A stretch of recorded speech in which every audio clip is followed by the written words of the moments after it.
오늘 말씀은 여리고 전쟁에 대한 하나님의 전략이라는 제목으로 은혜를 나누도록 하겠습니다. 우리가 이 땅을 사는 동안 보이지 않는 전쟁, 보이는 전쟁, 수없이 많은 전쟁을 치르면서 삽니다. 자, 그렇다면 우리가 어떻게 이 전쟁을 치르면 승리할 수 있겠습니까? 우리는 하나님의 백성들입니다. 하나님은 우리의 목자가 되십니다. 하나님은 우리의 주인이십니다. 그러므로 우리 인생의 삶에 보이는 전쟁, 보이지 않는 모든 전쟁 가운데 하나님은 전략을 우리에게 계시해 주십니다. 그 전략을 순종하고 나아간다면 우리는 백전백승할 수 있습니다. 그러므로 사랑하는 여러분, 오늘 여호수아 6장에 기록된 말씀을 통해서 우리는 어떤 싸움을 싸워야 되고 하나님의 전략을 우리의 삶에 어떻게 적용해야 하는지를 깨닫는 은혜가 있으시기를 원합니다. 자, 우리 말씀으로 나아갑시다. 여호수아 6장 1절입니다. 이스라엘 자손들로 말미암아 여리고는 굳게 닫혔고 출입하는 자가 없더라. 여리고 성읍 안에 있는 사람들이 간담이 녹고 있습니다. 그들은 정신을 잃었습니다.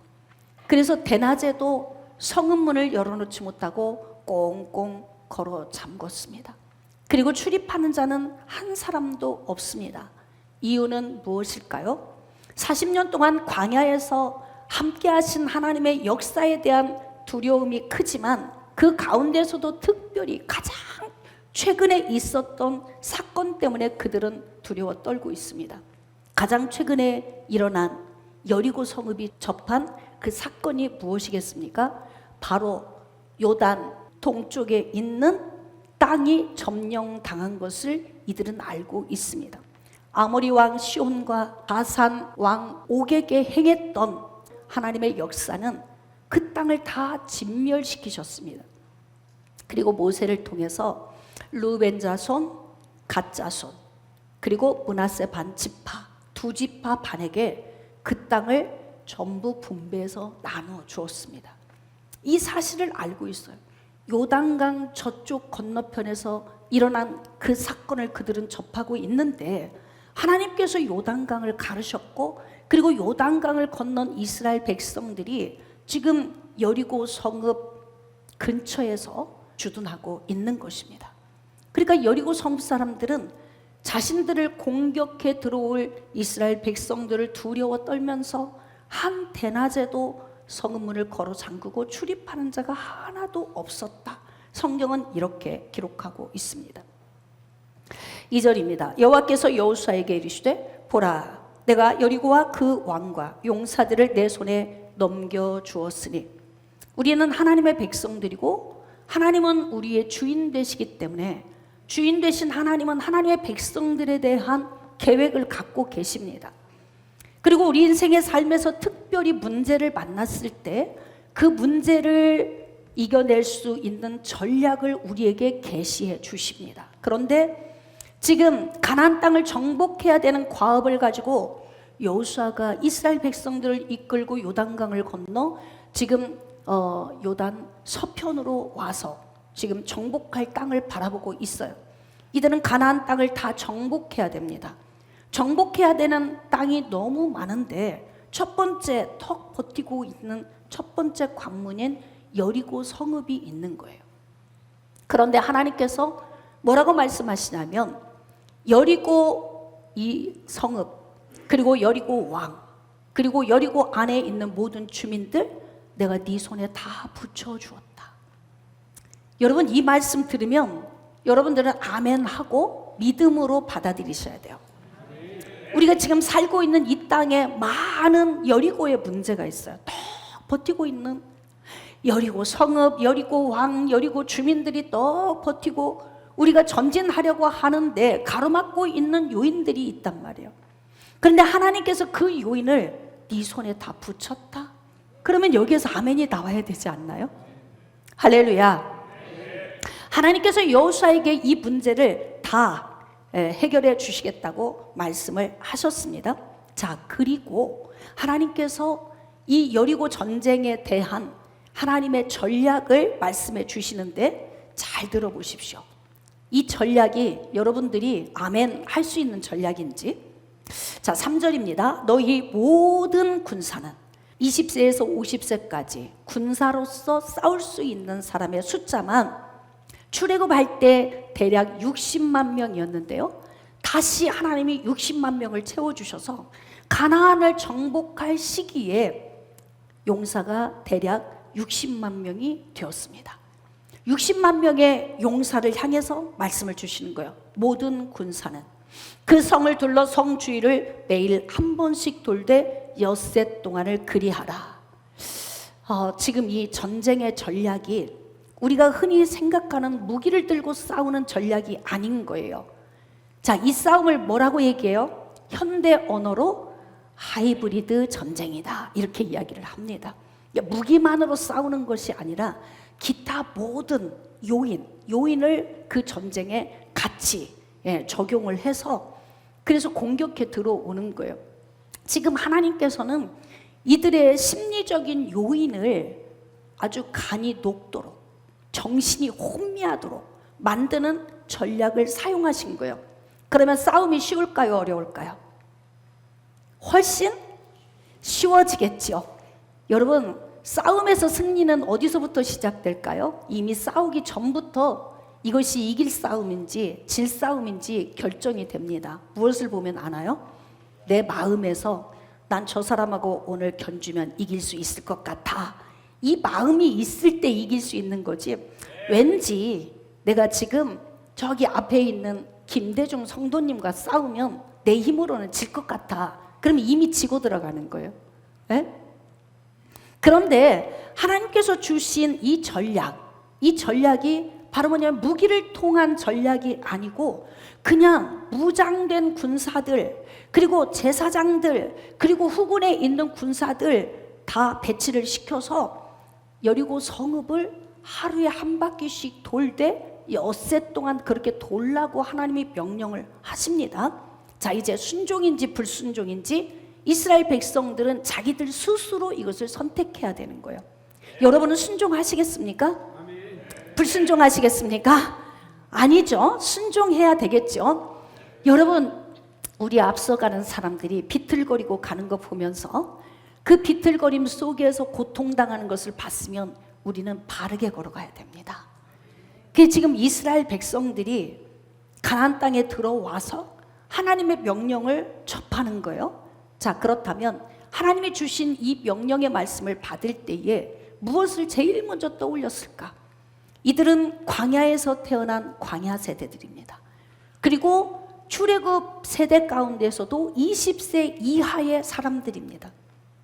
그런데 이들은 어떤 경험을 했냐면 40년 동안 지긋지긋하게 광야에서 불신앙적이고 부정적인 부모의 세대들 가운데에서 안 해도 될 고생을 넘치게 한 사람들이에요. 부모들에게 그런 얘기 했겠죠. 엄마 아빠, 왜 가나안을 코앞에 두고 이렇게 우리 여기서 이렇게 고생해요? 거기 들어가면 되잖아요. 그런데 부모가 뭐라고 얘기했을까요? 못 들어가. 우린 너무 부정적이고 원망과 불평을 일삼느라고 하나님께 징계를 받았는데 그 징계가 바로 40년 동안 이곳에서 우리가 안 해도 될 고생을 해야 되는 문제지. 그 후에 너희들이 가나안에 들어갈 수 있을 거야. 그래서 부모들의 그 이야기를 들으면서 자녀들은 부모들이 비틀거리는 인생의 모습, 계속 거기에서 거꾸러지고 쓰러지는 그 모습을 그들은 40년간을 지켜보면서 안타까워했을 거예요. 그 모습을 지켜보면서 두 부류의 유형의 사람들이 있겠죠. 비틀거리며 거꾸러지는 모습을 보면서 나는 저렇게 살지 말아야지, 이런 사람이 있을 것이고, 그렇게 비틀거리고 거꾸러지는 모습을 보면서 인생 뭐 별거 있나, 다 그렇게 가는 거지, 그러면서 자기도 비틀거리고 거꾸러지는 삶을 선택하며 사는 사람도 있어요. 이것을 우리 신앙에 비추어 본다면 교회 안에 들어왔는데 비틀거리고 거꾸러지며 가는 신앙인들을 보면서 예수 믿어도 별것 없네, 그리고 세상으로 나가는 사람도 있죠. 그 비틀거리는 모습 보면서 나는 저렇게 살지 말아야지, 그러면서 멋진 신앙인으로 가는 사람들도 있습니다. 이제 하나님이 주신 이 하이브리드 전쟁 전략을 이들은 어떻게 적용해야 되는가라고 하는 숙제가 남아 있어요. 여러분, 평생 성경에 기록된 66권의 말씀을 우리가 주의 종을 통해서 대언받고 있어요. 여러분들은 받은 이 말씀을 어떻게 적용하며 살고 있습니까? 어떤 순종으로 나가고 있습니까? 우리가 하나님의 말씀을 받을 때는 이 말씀을 나의 말씀으로 받고 이 말씀을 어떻게 내가 적용하며 살아야 되는지에 대해서 심도 있게 고민하셔야 돼요. 지금 하나님이 주신 이 말씀, 무기를 가지고 가서 싸우라는 게 아니에요. 첫 번째 해야 하는 일은 뭐냐면, 이게 심리전을 이용한 건데 그들의 마음을 물같이 녹여서 이들이 가서 힘쓰지 않고 그냥 전쟁에서 승리할 수 있는 전략을 계시해 주신 거예요. 자, 제사장 7은 7 양각 나팔을 잡고 언약궤 앞에서 나갈 것이요, 7째 날에는 그 성을 7번 돌며 그 제사장들은 나팔을 불 것이며. 자, 제사장들이 양각 나팔을 길게 불어 그 나팔 소리가 너희에게 들릴 때에는 백성은 다 큰 소리로 외쳐 부를 것이라. 그리하면 그 성벽이 무너져 내리리니 백성은 각기 앞으로 올라갈지니라 하시매.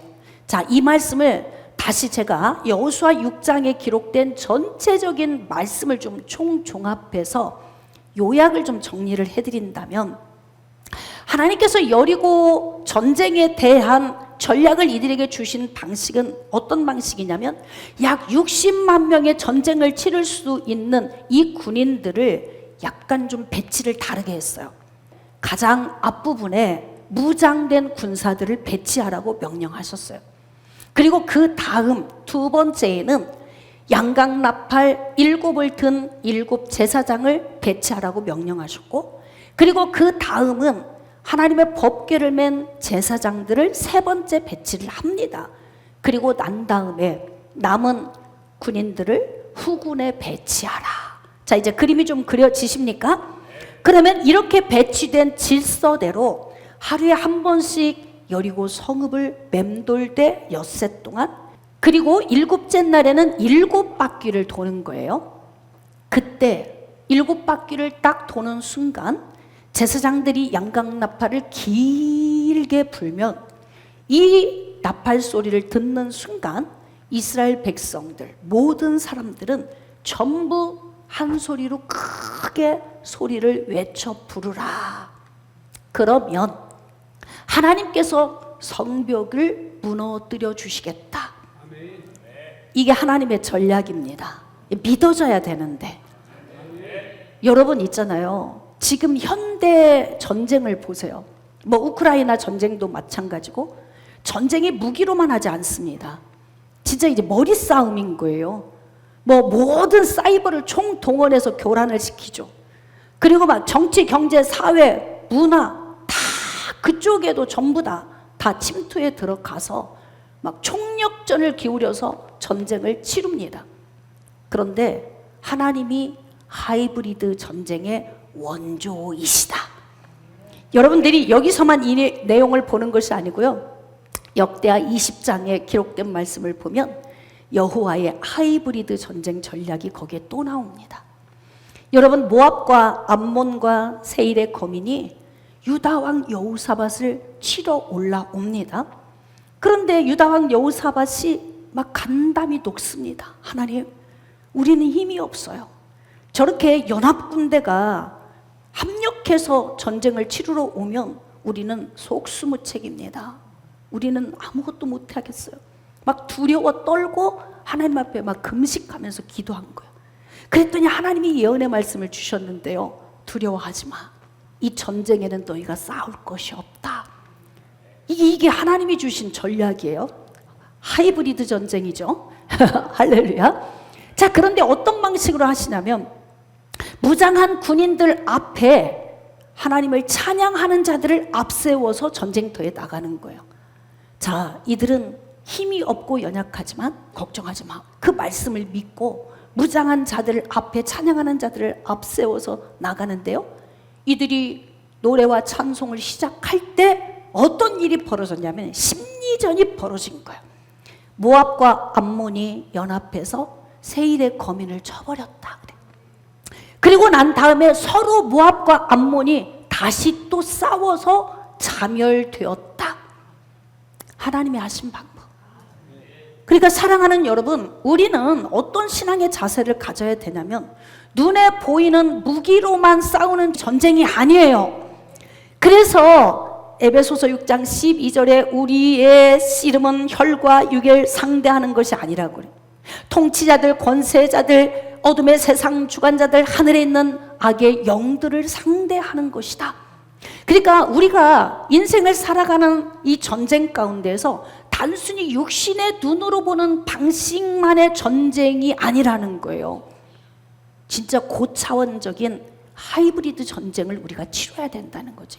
이것을 영적으로도 우리가 적용할 수 있어야 되는 거야. 믿어지시면 아멘. 자, 그런데 하나님께서 이제 성벽을 무너뜨려 주시면 그때 성읍 안으로 들어가서 이들이 해야 할 일이 무엇이냐면 하나님이 당부하신 두 가지가 있어요. 첫 번째 당부는 무엇이냐면, 자, 여호수아 6장 17절입니다. 이 성과 그 가운데 있는 모든 것은 여호와께 온전히 바치되 기생 라합과 그 집에 동거하는 자는 모두 살려주라. 이는 우리가 보낸 사자들을 그가 숨겨주었음이라. 우리 두 명의 정탐꾼이 미리 가서 정탐하러 갔을 때 기생 라합이 그 두 정탐꾼을 숨겨주었어요. 그리고 창문으로 달아내렸고 그들은 무사히 돌아와서 보고할 수 있었어요. 그들이 가지고 온 정보가 무엇입니까?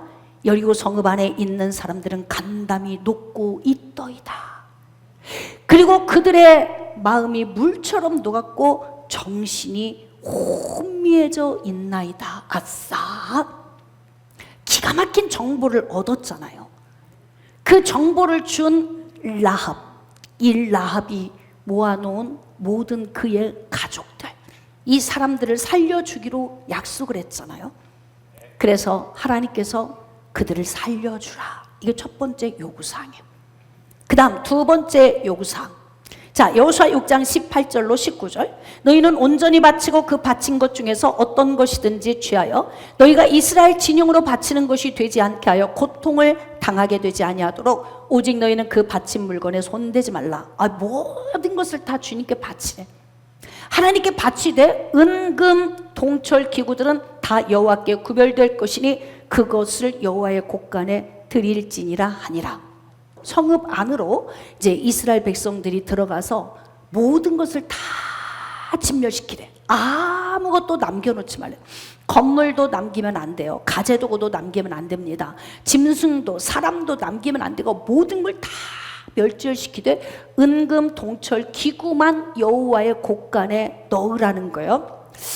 전쟁은 좀 전리품이 있어야 되는데, 네? 전쟁은 좀 얻는 게 있어야 돼요. 여러분, 우리가 무슨 일을 할 때에 항상 그 일에 대한 결과를 우리가 생각을 하죠. 이 결과가 이익이라면, 불이 타는데 손해라면 불이 탈 수 있겠나. 그런데 처음 치르는 전쟁인데 하나님께서 이스라엘 백성들에게 1%의 전리품도 허락하지 않으셨어요.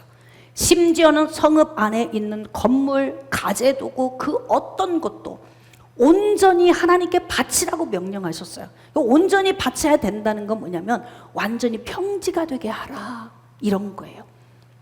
자, 이제 선택권은 누구에게 있느냐? 이스라엘 백성에게 있습니다. 오늘 우리의 선택도 우리에게 달려 있습니다. 그러면 우리는 그것을 놓고 어떻게 해야 될까를 고민해야 하는 겁니다. 여러분, 하나님께서 이렇게 여호수아를 통해서 주신 하나님의 전략이 마음에 드십니까? 전리품이 없는데도 괜찮으십니까? 오늘 여러분에게 헌신을 요구하고 오늘 여러분에게 섬김을 요구하는데 나에게 아무 유익이 없음에도 불구하고 이 전략 괜찮습니까? 여러분은 믿음의 눈을 열고 보시기를 바랍니다.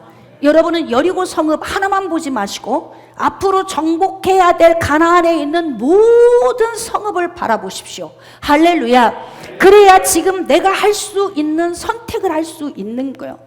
오직 가나안에 들어왔을 때 여리고 성읍 하나밖에 없어요. 여기에서 전리품을 얻어서 내가 평생 살아야 돼. 그런데 하나님이 너에게는 전리품이 하나도 없어. 그렇다면 좀 시험에 들 수 있어요. 고민될 수 있죠. 그런데 가나안 땅은 수없이 많은 성읍이 있고 굉장히 기름진 땅이에요. 첫 열매입니다. 이 첫 열매를 너 나한테 다 바칠 수 있어? 지금 하나님이 테스트하고 계신 거예요. 그러면 이들은 어떻게 해야 될까? 고민해야 되겠죠. 우리 부모의 삶을 생각해 봐야죠. 광야에서 40년간 맴돌다가 엎드러져 죽었던 부모의 세대, 그렇게 부정적이고 불신앙적이고 하나님의 말씀에 불순종했던 그들의 부모들의 세대를 바라보면서 자, 시작. 우리는 어떻게 고백해야 됩니까? 시작. 나는 그렇게 살지 말아야지.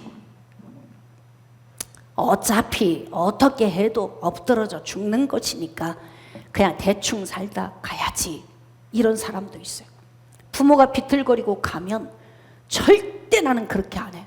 부모님이 술 마시고 엄마를 때리고 인생의 삶에 막 그런 힘겨운 삶을 어려서 보고 자라면 나는 그렇게 하지 말아야지. 그리고 술을 입에 한 잔도 안 되는 결단하는 사람도 있어요. 그런데 어떤 사람은 아버지가 산 대로 그대로 사는 사람도 있어. 선택은 누가 하는 것이다?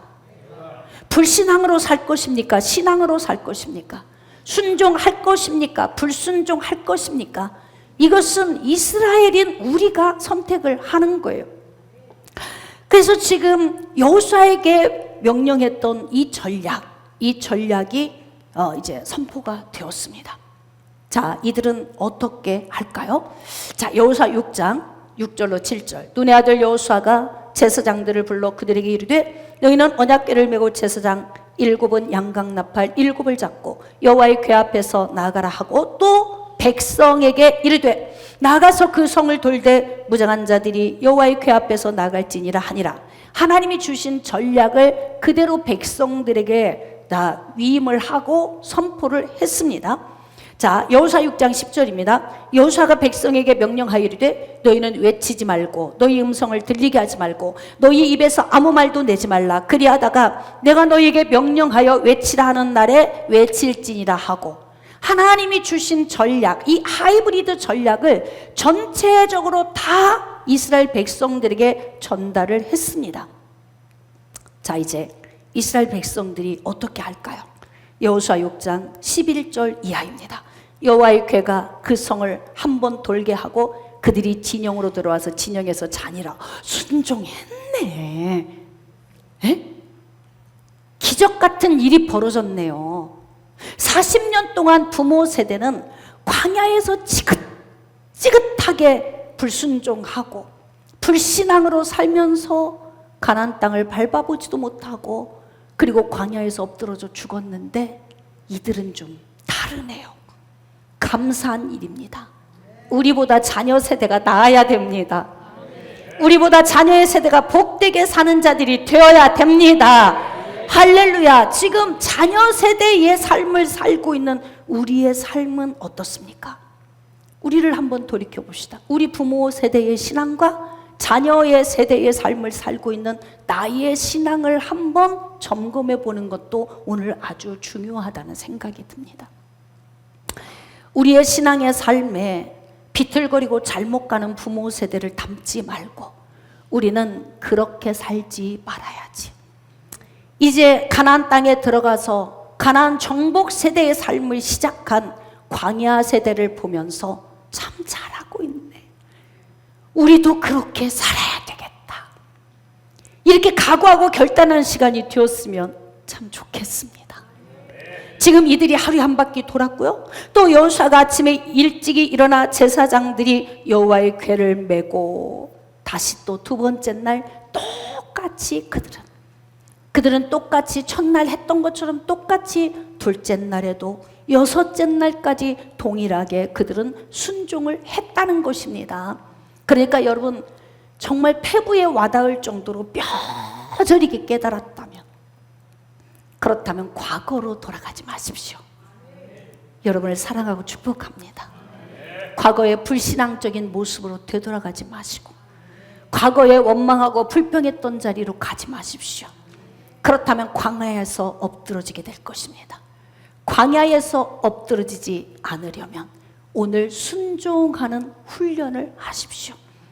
이들은 부모 세대를 보고 처절하게 깨달았을 겁니다. 그래서 그들은 마음속에서 결심했을 것입니다. 우리는 부모 그늘에서 40년간 안 해도 될 생고생을 했는데 내 자녀들에게는 우리 그늘 아래서 누리게 해주고 싶다. 어떻습니까? 지금 여러분이 만든 그늘은 안전합니까? 그곳에 머물고 있는 사람들이 평안하게 누릴 수 있는 그릇입니까? 오늘 우리를 점검해 보셔야 되는 거예요. 그래서 신앙으로 무장하고 순종하는 삶을 살아드리는 거 너무 중요합니다. 이번 전쟁에 전리품 1도 없어. 우리에게 유익한 것이 아무것도 없는 거예요. 왜 하나님은 이렇게 전략을 세우실 때에 이런 전략을 이들에게 세우셨을까요? 이 전략은 가나안 땅에서 딱 한 번입니다. 하나님께서 모든 것을 다 쓸어버리되 전리품까지도 너희들은 없어. 이 전략은 한 번이에요. 바로 처음 싸움에, 처음 열매, 이 부분을 온전히 하나님께 올려드리는 훈련을 하나님이 하고 계신 거예요. 그러므로 여러분, 하나님이 우리에게 말씀을 주실 때 이 말씀이 나에게 어떤 훈련을 위한 것인지 우리가 깨달아 알아야 됩니다. 오늘은 우리가 임직과 임명식이 있어요. 재직과 직분자를 임명하고 그 다음에 명예장로, 안수집사, 권사를 세우는 날입니다. 여러분들에게 당장 눈에 보이는 유익이 없어도 순종하실 수 있겠습니까? 직분자로 세워지면 더 많은 헌신을 해야 하고 더 많은 드림과 더 많은 희생이 필요한데 그럼에도 불구하고 순종하시겠습니까? 그렇다면 여러분들은 멋진 그늘을 만들고 계시는 것이고 그 그늘에 들어온 자들이 평안과 안식을 얻을 수 있도록 여러분이 멋진 길을 지금 준비하는 것입니다. 그러므로 오늘 여러분들은 하나님 앞에 순종하는 자들이 되어지기를 주님의 이름으로 축복합니다. 자, 7번째 제사장들이 나팔을 불 때 여호수아가 백성에게 이르되 외치라, 여호와께서 너에게 이 성을 주셨느니라. 대단하죠. 믿음이 대단합니다. 성벽이 무너질 걸 믿고 선포하고 있잖아요. 그러므로 오늘 여리고 성읍인 우리의 삶에 우리를 가두고 있는 모든 성벽이 무너지시기를 축복합니다. 우리를 가두고 있는 우리의 답답함, 우리의 물질, 우리를 가두고 있는 우리의 답답함, 우리의 질병, 또 사람과의 관계성, 모든 것들, 나를 가두고 있는 이 힘겨운 이 성벽이 오늘 여러분의 아멘 속에서 무너질 것을 믿으시기 바랍니다. 예수 이름으로 무너질지어다. 우리를 부자유케 하는 모든 것들은 예수 이름으로 다 무너질지어다. 이렇게 하나님께서는 지금 여리고 성읍 안에 있는 대적자들, 그들을 감싸고 있는 성벽을 무너뜨렸어요. 그래서 어떻게 하느냐? 이스라엘 백성들이 돌진해서 가는 거예요. 자, 이 싸움에 힘이 들을 필요가 없어요. 왜냐하면 이미 7일 동안 하나님께서 그들의 마음을 거의 반은 다 죽게 만들었어. 여러분, 정신 상태가 무너지면은 그냥 무너집니다. 암 환자도 6개월 삽니다. 이러는데 10년 사는 사람도 있어요. 그런데 어떤 사람은 6개월 선고 받았는데 선고 받은 날부터 거의 반은 죽어 있는 사람이 있어요. 여러분, 이게 정신이라고 하는 영역이 굉장히 중요한데요. 그러므로 마지막에 가까웠으니 너희는 정신을 차리고 깨어 기도하라. 바로 여러분, 베드로도 바울도 우리에게 정신을 차리라고 하는 거예요. 이 정신의 세계, 그것을 인간적이다, 세상적이다 이렇게 표현하시면 안 돼. 하나님의 말씀이 어디를 주장하십니까? 우리의 정신의 세계를 주장합니다. 그러므로 정신이 온전히 깨어서 하나님의 역사하심을 믿고 신뢰하고 가는 자만 큰 소리로 외쳐 부를 수 있는 거예요. 여호수아가 큰 소리로 외쳐 부르라 이랬더니 백성들이 외쳤다 그래요. 꽤나 괜찮아.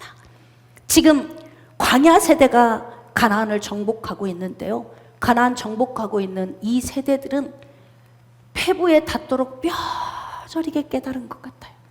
그 어떤 사람도 음성을 내지 말아라. 침묵하고 일곱째 날까지 총 13바퀴를 돌아라. 그런데 거기에 배치되어 있는 모든 사람들이 다 침묵하고 그리고 여리고 성읍 주변을 도는 거예요.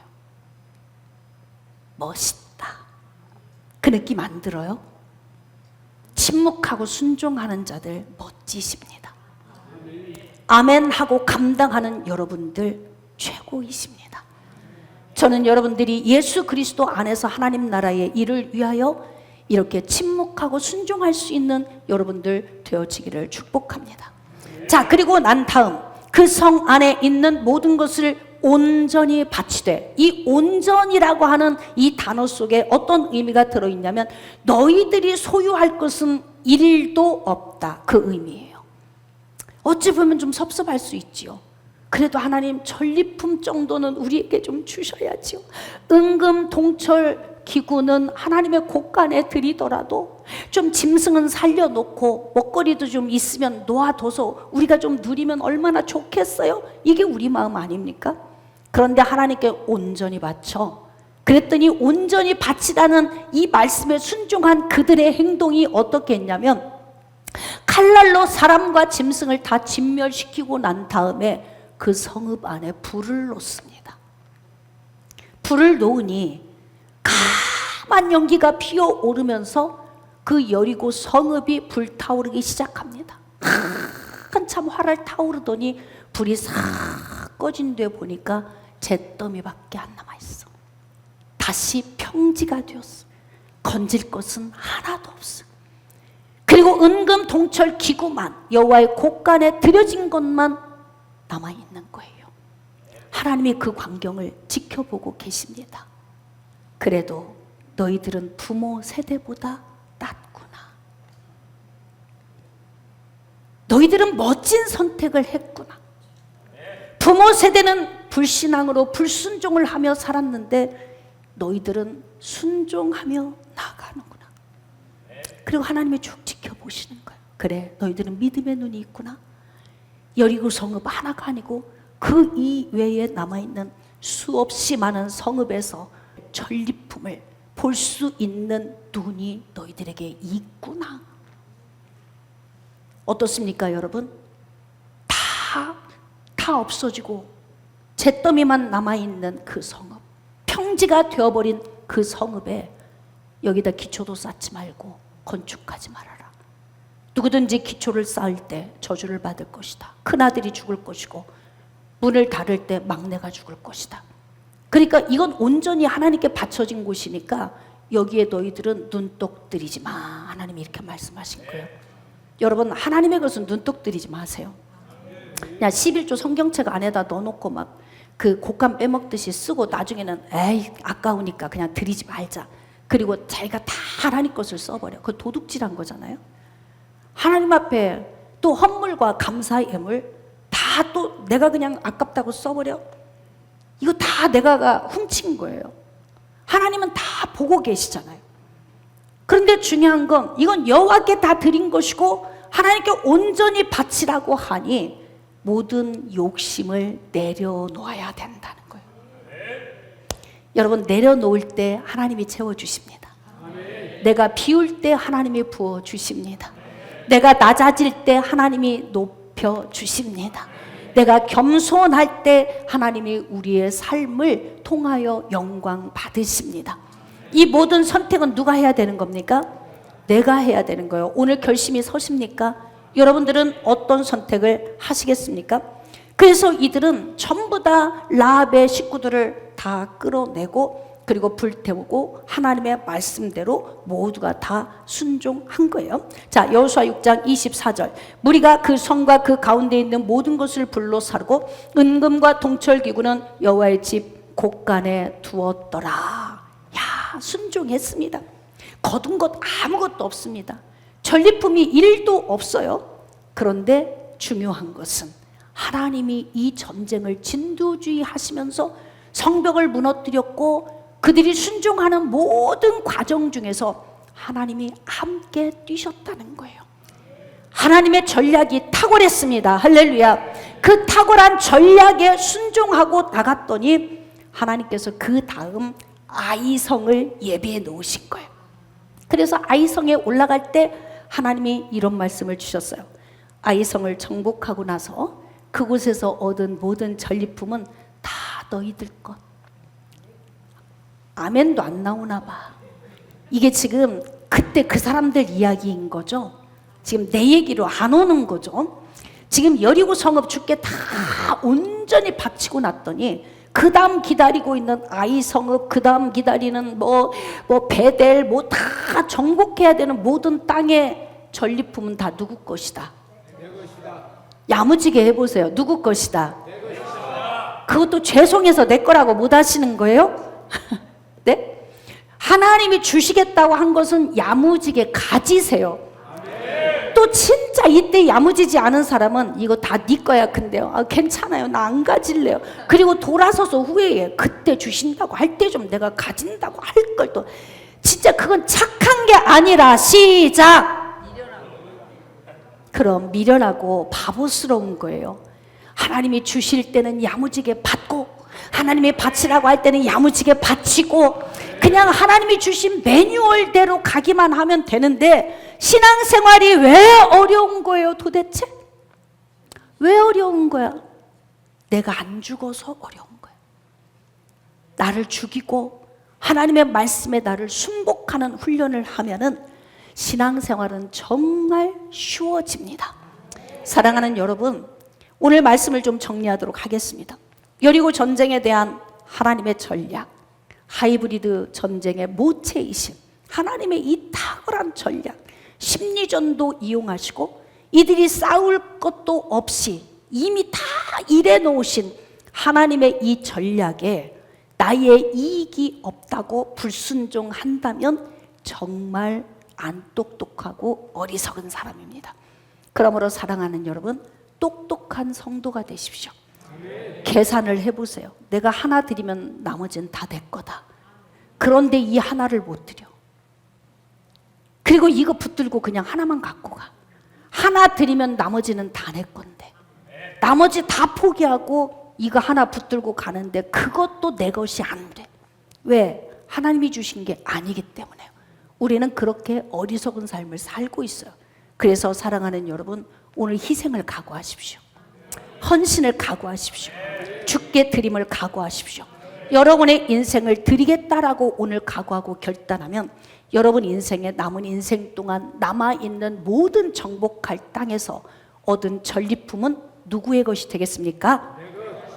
다시 그 전리품은 누구의 것이 되겠습니까? 야무지게 좀 하세요. 야무지게 내 것 이렇게 좀 해보시라고. 왜 이렇게 눌려있는 거예요? 내 것 한다고 내 것 될까? 그래서 안 된 거라니까 지금까지. 그 나머지 전리품은 누구의 것? 할렐루야. 그렇게 되시기를 축복합니다. 가나안 땅을 정복한 정복 세대처럼 부모의 길을 가지 말고 이들이 하나님 앞에 순종하고 나아감으로 인하여서 나머지 그들이 가나안 땅을 다 정복하고 그 땅도 내 것, 정복한 모든 전리품도 내 것 다 누리는 은혜를 이들이 얻게 된 것입니다.